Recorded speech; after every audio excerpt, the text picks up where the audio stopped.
Tuhan Yesus luar biasa. Amin. Maka hidupmu akan luar biasa masuk tahun 2024. Saudara, ini yang kedua ya. Tadi saya sudah nyampaikan firman Tuhan. Kalau saya sampaikan yang sama, ada yang pernah dengar? Nggak seru ya. Saya menyampaikan firman Tuhan begini. Tema khotbah saya adalah hal-hal yang membuat kita jauh dari Tuhan. Coba saudara selidiki tahun sebelum-belumnya hubungan saudara dengan Tuhan bagaimana? Ada yang dulu hubungannya akrab, manis, tapi itu dulu 5 tahun yang lalu. Kalau ke gereja, datang ibadah, hatinya penuh sukacita, rohnya menyala-nyala, tetapi itu dulu. Tetapi kenapa sekarang nggak seperti itu lagi?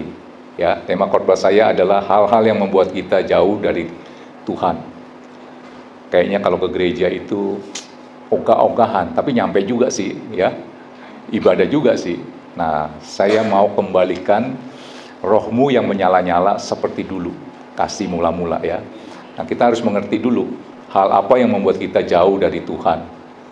Saudara pernah nggak punya teman yang begitu akrab, tapi dulu 5 tahun yang lalu, sekarang udah biasa-biasa aja. Ada yang punya teman seperti itu? Karena saya lihat anak saya beberapa tahun yang lalu dia akrab dengan si A. Akhirnya lama-lama kayaknya masih sih bersahabat, tapi nggak seakrab dulu. Saudara bisa kasih jawaban nggak ke saya? Dulu saudara akrab dengan orang itu, tapi 5 tahun yang lalu. Sekarang udah nggak seakrab dulu lagi. Kira-kira apa yang menjadi jauh? Hal-hal apa?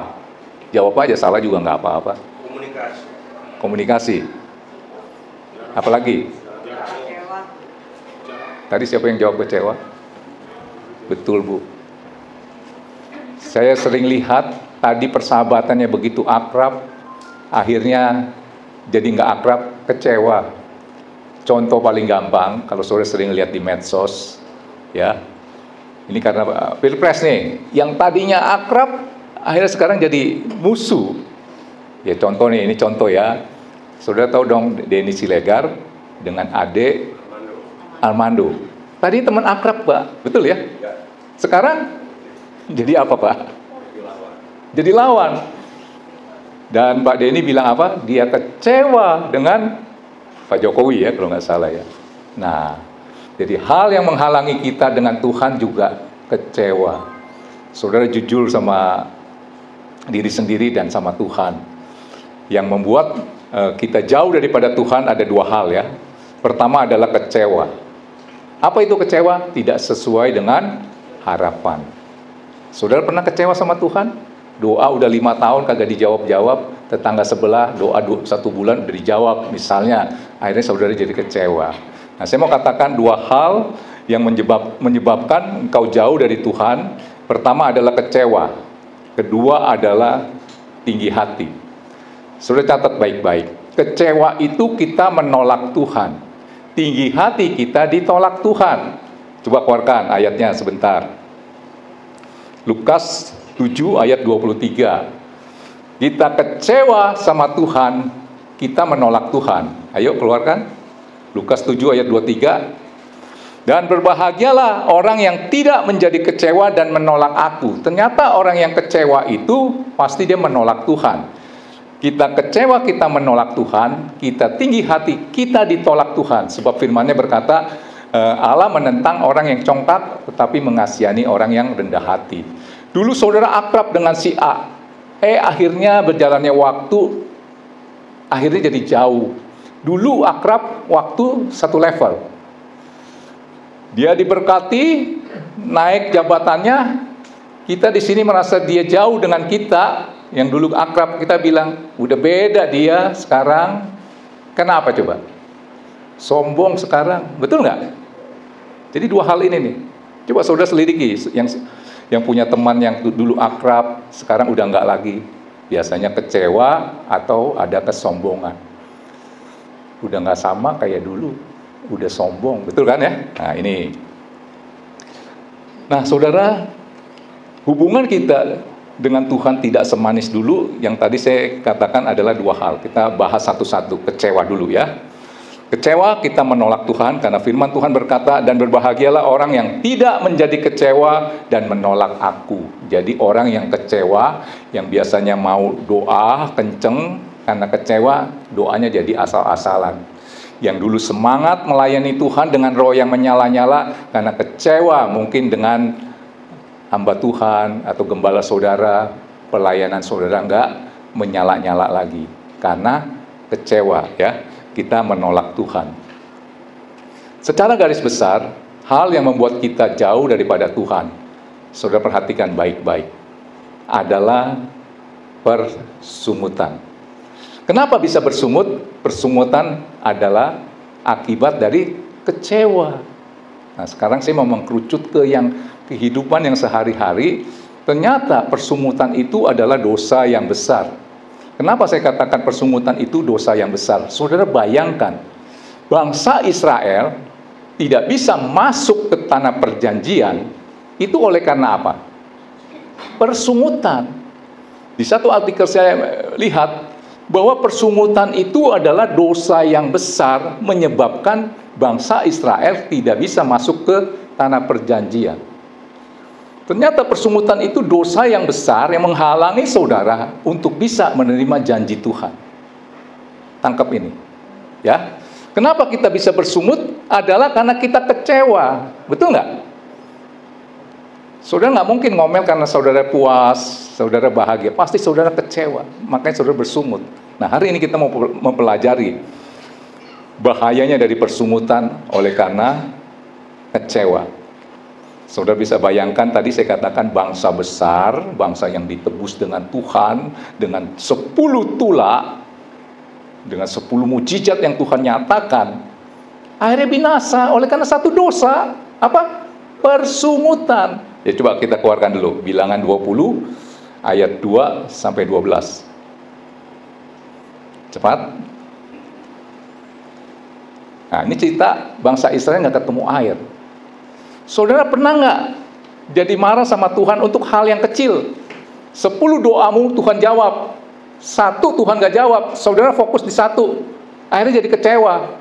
Bangsa Israel ini Tuhan sudah menunjukkan kuasanya dengan laut terbelah 2, dan bangsa Israel bisa melihat bagaimana laut yang terbelah 2 itu menutupi musuh daripada bangsa Israel, yaitu pasukan Firaun. Itu kan mujizat yang dahsyat. Sampai satu hari nggak ketemu air aja, bisa ngomel. 10 doamu Tuhan jawab, ada 1 yang Tuhan nggak jawab. Saudara fokus di 1, ngomel, kecewa, rugi kan? Akhirnya bersungut. Nah, saya mau katakan persungutan itu adalah akibat saudara kecewa untuk satu hal. Nah, ini contoh, Bilangan 20 ayat 2 sampai 12 ya. Pada suatu kali ketika tidak ada air bagi umat itu, berkumpullah mereka mengerumuni Musa dan Harun. Ayat 3, dan bertengkarlah bangsa itu dengan Musa, katanya, sekiranya kami mati binasa pada waktu saudara-saudara kami mati binasa di hadapan Tuhan. Mengapa kamu membawa jemaat Tuhan ke padang gurun ini, supaya kami dan ternak kami mati di situ? Omongannya apa? Mati, mati, mati. Saudara pernah menghadapi satu masalah? Mampus dah. Ini nih, ya.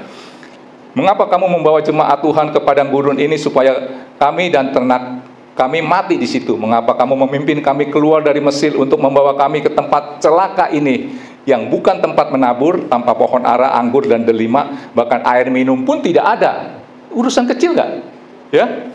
Maka pergilah Musa dan Harun dari umat itu ke pintu kemah pertemuan, lalu sujud menyembah. Kemudian tampaklah kemuliaan Tuhan kepada mereka. Tuhan berfirman kepada Musa, ambillah tongkatmu itu, dan engkau dan Harun kakakmu harus menyuruh umat itu berkumpul. Katakanlah di depan mata mereka kepada bukit batu itu, supaya diberi airnya. Demikianlah engkau mengeluarkan air dari bukit batu itu bagi mereka, dan memberi minum umat itu serta ternaknya. Lalu Musa mengambil tongkat itu di hadapan Tuhan, seperti yang diperintahkannya kepadanya.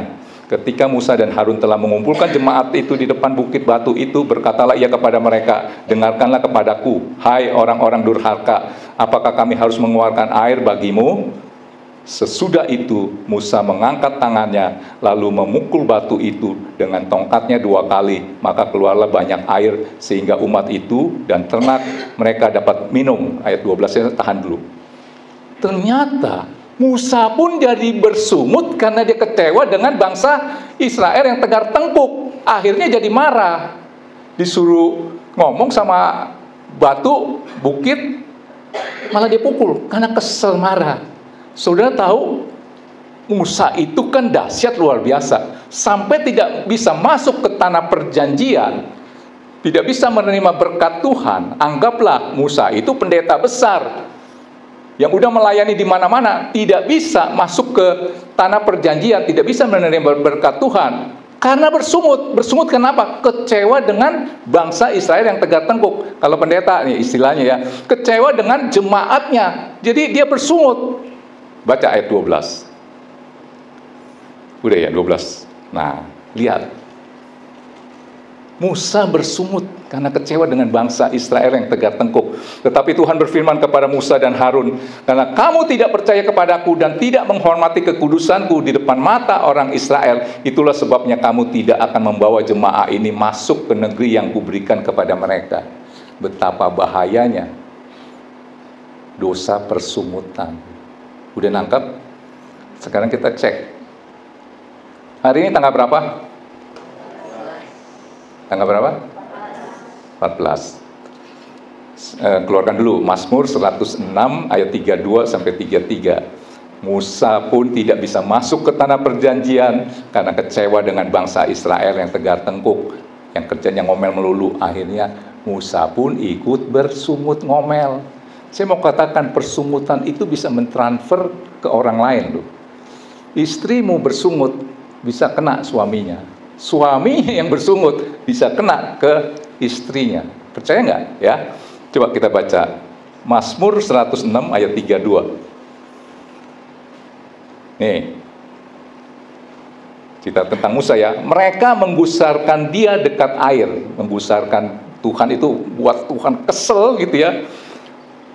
Mereka menggusarkan dia huruf besar yaitu Tuhan, dekat air Meriba, sehingga Musa kena celaka karena mereka. Ayat 33. Sebab mereka memahitkan hatinya sehingga ia teledor dengan kata-katanya. Akibat kecewa, teledor dengan kata-katanya, keluar kata-kata yang bersungut. Saudara, ternyata, tadi saya sudah katakan ya, bersungut itu adalah dosa yang besar. Tadi saya tanyakan tanggal 14 ya, hari ini tanggal 14. Saya tanya sama saudara-saudara, jawab yang jujur. Dari tanggal 1 sampai tanggal 14 hari ini, baru 14 hari ini, masuk tahun 2024. Saudara jujur, lebih banyak bersyukur apa bersungut? Cek. Ayo jawab dong. Jujur. Bersyukurnya berapa persen? Mungkin saudara berkata, Pak Pendeta, saya kalau bersyukurnya 50%, bersungutnya 50%. Hari ini saudara harus menangkap pesan Tuhan yang luar biasa. Ternyata bersungut itu membuat saudara tidak bisa menerima janji Tuhan, jawaban doa dari Tuhan. Jadi saudara singkirkan jauh-jauh ya.